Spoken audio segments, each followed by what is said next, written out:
সম্পূর্ণভাবে এটা হচ্ছে এই রেলের যে কর্মচারী তার গাফিলতি। এখানকার যে গেটম্যান সে হচ্ছে এখানকার যে গেটম্যান সে হচ্ছে মূল অপরাধী। সে নিজে একটা চুল্লুখোর, ঠিক আছে, চুল্লু খেয়ে থাকে এখানটায়। সে কিছু সতর্কতা অবলম্বন না করে সে রেল গেটটা খুলে দিয়েছে। রেল গেট খুলে দেওয়া মানে এটা লেভেল ক্রসিং, এটা যদিও ম্যান লেভেল ক্রসিং, এখানে কর্মচারী আছে। সে রেল গেটটা খুলে দিয়েছে, কর্তব্যতা পালন করেনি। আর ততক্ষণে বাচ্চাদের নিয়ে, স্কুলের বাচ্চাদের নিয়ে যাচ্ছে গাড়ি। এই ভয়াবহ ঘটনা ঘটলো। আমরা দেখছি ভারতবর্ষে হাইড্রোজেন ট্রেন চলছে, বুলেট ট্রেন চলছে, অনেক গল্প হচ্ছে, কিন্তু বরাবর আমরা যে দাবিটা করে আসছি, আমি নিজে একজন রেলের প্রতিমন্ত্রী ছিলাম আগে, বরাবর আমরা যেটা করার চেষ্টা করেছি সেটা হচ্ছে বেসিক মৌলিক যে সমস্যা যেখানে যেখানে হয় সেই বেসিক পরিকাঠামোটাকে গড়ে তুলতে হবে।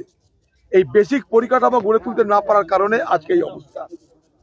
কেন এখানটায় কর্মচারী তুলে দিল? তাহলে কি সে ট্রেন্ড নয়? তাহলে কি সে জানে না? না তাকে কি কোনো ক্যাজুয়াল ডাকা হয়েছে? না তাকে কি আউটসোর্সিং করা হয়েছে, কোথাও থেকে নিয়ে আসা হয়েছে ভাড়া করে? সে কি রেলের কাজকর্ম সম্পর্কে প্রকৃত অর্থে সে শিক্ষিত? এতগুলো প্রশ্ন আসবে। এটা মূলত মূলত মূলত রেলের সুরক্ষার প্রশ্ন।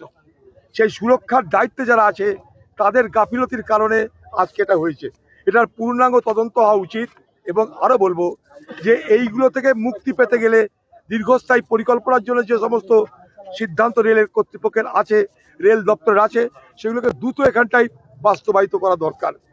নালে এই শুধুমাত্র একটা ব্যক্তির জন্য এতগুলো বাচ্চার প্রাণ গেল, কেউ মৃত্যুর সঙ্গে পাঞ্জা লড়ছে। কেন এত বড় ক্ষতি হলো, এতগুলো বাচ্চার প্রাণ গেল, এটা এই এলাকার মানুষের কাছে অত্যন্ত বড় প্রশ্ন। তাই স্বাভাবিকভাবেই তারা দাবি করছে রেলের অফিসার আসুক, তাদের সঙ্গে কথা বলবে। আমি এর মধ্যে রেল দপ্তরের যিনি মন্ত্রী আছে তার সঙ্গে কথা বলেছি, তিনিও বলেছেন আমরা যা করার করছি, এতটুকু পর্যন্ত জানি। আমি রেলের মন্ত্রী অশ্বিনী কুমার সাহেবের সাথে কথা বলেছি, এখনো বললাম, কারণ আমি যখন দায়িত্বে ছিলাম তার সঙ্গে চেনা জানা ছিল। অদিতদা, এর আগেও একবার এখানে অ্যাক্সিডেন্ট হয়েছিল এই পয়েন্টেই, এটাকে তো আন্ডারপাস করার দরকার। অবশ্যই আন্ডারপাস করা দরকার। একবার আন্ডারপাস করতে গেলে জমি দরকার, কিংবা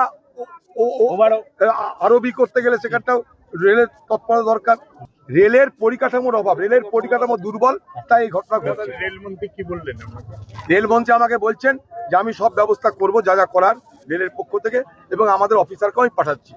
আপনি একটু ওখানটায় মানুষকে শান্ত হয়ে থাকতে বলুন। আমাদের তরফ থেকে আমরা যা যা করার করছি। আমরা পুলিশ পাঠিয়েছি, অলরেডি অ্যারেস্ট হয়েছে। বলছে যে গেটম্যান ছিল, রেলের মন্ত্রী বললো গেটম্যানকে আমরা অ্যারেস্ট করেছি, বাকি যা করার আমরা করব। আপনারা মানুষকে ওখানকার বলুন যে আমরা ব্যবস্থা নিচ্ছি। বাংলা হান্টের আরও খবর দেখতে নজর রাখুন। বাংলা খবর মানেই বাংলা হান্ট।